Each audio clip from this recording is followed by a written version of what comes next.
Hi everybody and welcome to the XYZ of Betting. I'm Kevin Ferguson, Oliver Keohane and Shakes Rampetti. Welcome guys.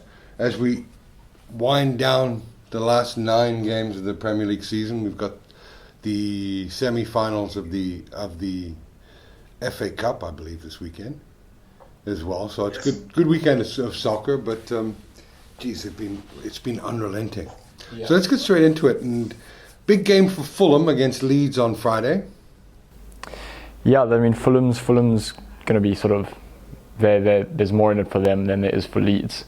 Kind of battling down relegation. Leeds have done incredibly well this season to not be in that position. You know, the conversation around Leeds was expected to sort of be the conversation we're now having about like Fulham, Brighton, West Brom, etc. So, yeah, kudos to Leeds, sitting sort of mid-table, sitting pretty there.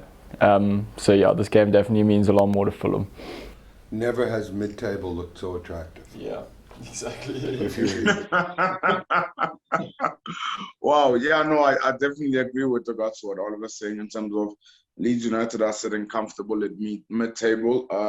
They are a promoted side, so if they do survive, that's the best thing that they possibly hope for. The only thing is that watching Fulham in the last couple of weeks, they've looked like a very decent team. I mean, in the last couple of weeks, they've been able to beat the likes of Liverpool. They gave Manchester City a little bit of a go within the first half, but second half they were dismantled easily by the champions. And I honestly believe Fulham can win this game because I think Leeds' season is done. Do you think they will win this game, though? Yeah, I think they will win this game. If I had to put a score prediction to it, I probably would say Fulham 2-1 to Fulham. Okay, I'm gonna go the converse. I just like Leeds too much. I think they're gonna whack them 2-1. Yeah, I think Leeds don't have any pressure on them when they're playing. Yeah, and they play such a wonderful attacking style of football. You know, Fulham, Leeds away from home aren't too bad. And Fulham, in terms of their home record, is the worst in the league. I think you got 10 points. So I'm going to go with the Leeds victory and go 3-1 Leeds. Okay. Then the ever-inspiring Brighton Hove Albion. Well, normally I wouldn't watch that, obviously, for love or money. But you've got two teams battling it out for where they're going to play their football. It's a huge 6-point game, as Shake said before we started the show.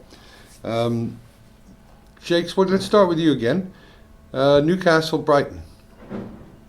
Yeah, no, this one's also going to be quite interesting as well. Brighton play some really good football, and for some reason they still not be able to score goals. It's like you're singing a broken record song that keeps going on and on about how good they play, but they're not able to get 3 points. They managed to get 3 points against Southampton in the previous game, which was good for them. And they go up against a Newcastle side that are down to bare bones, you would say, because St. Maximin is out and Almiron is out and Callum Wilson is out as well. So they've looked really blunt in the last couple of weeks. They managed to get 3 draws at least. And if I was to probably put a winner to it, I don't think there will be a winner. I think Brighton has a lot of possession of the ball, but they won't be able to put Newcastle to the sword. So I say 1-1. I just wonder who's going to score that goal for Newcastle. Maybe it'll be an own goal because they're not really prolific in scoring. You know, Brighton's only won one game away from one game at home this year, 1 out of 14. Yes. But they've drawn 7, so they draw 50% of their games. I could see this being a 0-0 draw rather than a 1-1 draw. You know, it's both teams desperate for any point.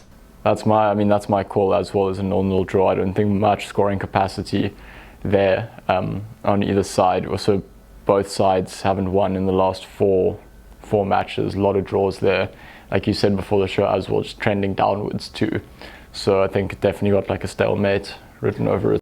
Yeah, look, it's any point for Newcastle would be desperate for a point. You know, this is Brighton's.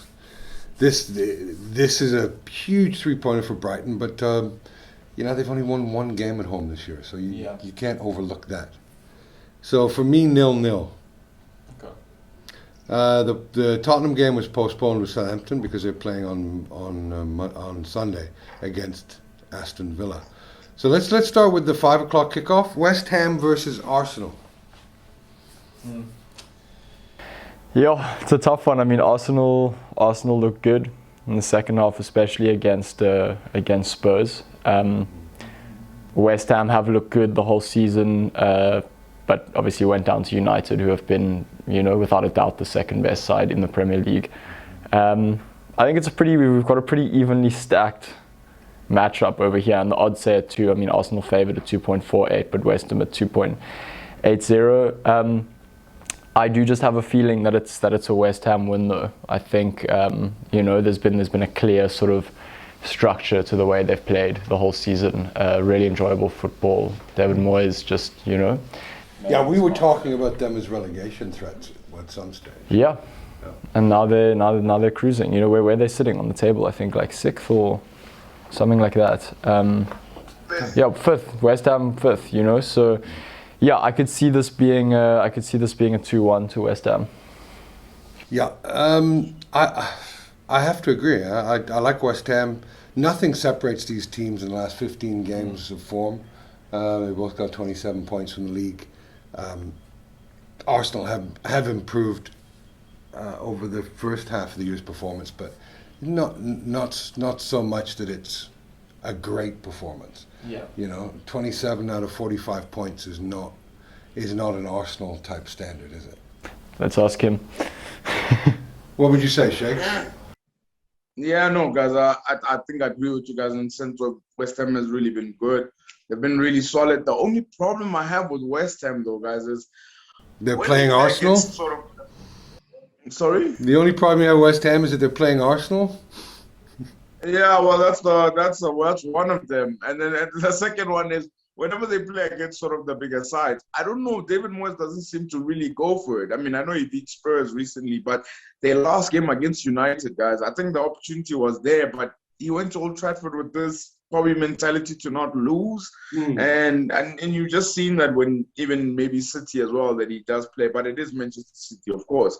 And if you look at Arsenal's last 5 games, they've been on such a good run. They've only had 1 draw in the last 5 games. They've won the rest of their games in all competition. Creativity is flowing from Odegaard as well as Saka. And I think, in my personal opinion, I think Arsenal wins this one 3-1. No. We should make a compilation at the end of the show. Yeah. I think Arsenal this time, it's their day. Yeah, so I'm going to go with a West Ham 2-1 victory. Ollie, you're going there 2-1 to West Ham. And Shakes, you're going with your heart 3-1 to Arsenal. Hey? Oh, every day. How's Arsenal being away from home this year? Look, they've been. They've been shite, is what you want to say. No, look, to be fair, it's been. I leave you speechless, Shakes. No, I was going to say they've been fairly inconsistent in the sense of their last 5. I'm looking at their last 5 Premier League games. They've won 2, lost 2, and they've drawn 1.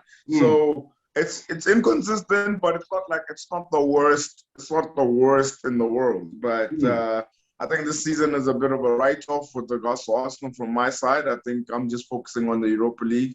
And with regards to Premier League, let's just go out there and play our hearts out. That's about it. Wow. Thought I'd never hear an Arsenal fan say that. That's just capitulation. I mean, do you look, I've no doubt that you'll finish ahead of Leeds in the table this year. But not by much. Obviously. That wasn't the standard. Shakes, you said you guys would finish top 4. Did he? Yeah. To be fair, I did say that, but then when you watch Arsenal, you see there's a couple of issues that Arteta's had to deal with, and I think he's dealt with them. He's let go of a lot of players that needed to leave, the bad apples of the team, and I think Arteta probably gets a proper season with the players that he wants. And next season, I think this season, Ozil had to go, Socrates had to go, Kolasinac had to go. They all had to go, So he got them out. And next season, we start off on a clean slate. Because after they left, the run has not been so bad. And if you look at it in hindsight, we only about what? We like about 10 points away from top four. Not to say we are going to make it. But the likes of West Ham, if Arsenal were to beat West Ham, it's just a 4-point difference between the two teams. So, and one last point is Arsenal is 4 points behind the reigning champions, Liverpool. Yeah, they're still behind though. They're still behind, but it's 4 points, Yeah. Yeah. So, Okay, then we have Aston Villa. Good luck with you with Arsenal this weekend. Not really any games that I fancy touching in the Premier League, though I probably will have a couple bets over the weekend. Aston Villa versus Tottenham. Yeah, Aston Villa. I guess Aston Villa and Tottenham have been equally kind of hard to bet on and predict. I think this season, they'll look like really like sort of champion teams. Sometimes they'll be coming out and scoring goals, looking really good, and then just doing stuff like, especially, Aston Villa's got more of a habit of just kind of blowing matches like from the beginning, whereas Spurs it's become a trend to just be in the match and then do something or just completely drop it towards the end. You got Eric Lamela coming on 15 minutes in, scoring that screamer against Arsenal, 33rd minute, and then getting a red card in the 75th minute. It's like stuff like that just, I don't really know where it goes wrong. So I think on paper, Spurs should beat Aston Villa, and if the best Spurs pitches up against the best Aston Villa, I think it's a Spurs win. Obviously, there's no guarantee of that happening, but for the sake of making a prediction, I'm gonna go. And if this show was called "If My Head Had Balls," yeah. Look, actually, I could actually see this being a high-scoring draw. I'm gonna go for a 2-2. Yeah, I think the form over the last 5 games, Tottenham have been. I think that Aston Villa have gotten 5 points from 15. Have seen slight improvement from Tottenham. I think it could be a high-scoring game, but I'm going to go a 3-2 win for Tottenham. 3-2 for Tottenham. Yeah, with regards to this game, I probably would say Tottenham has been slightly disappointing.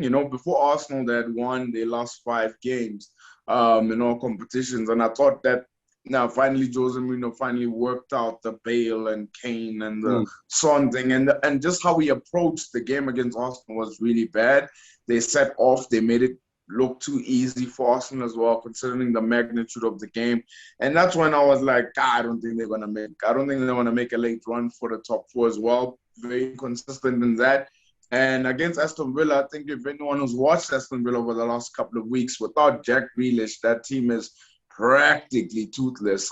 There's no creativity at all. In fact, they're even boring to watch as well. So I think this game, Jose's tactics and Aston Villa without Jack Grealish, I think 1-1 is probably it. And I don't think it's going to be an exciting game, I have to say.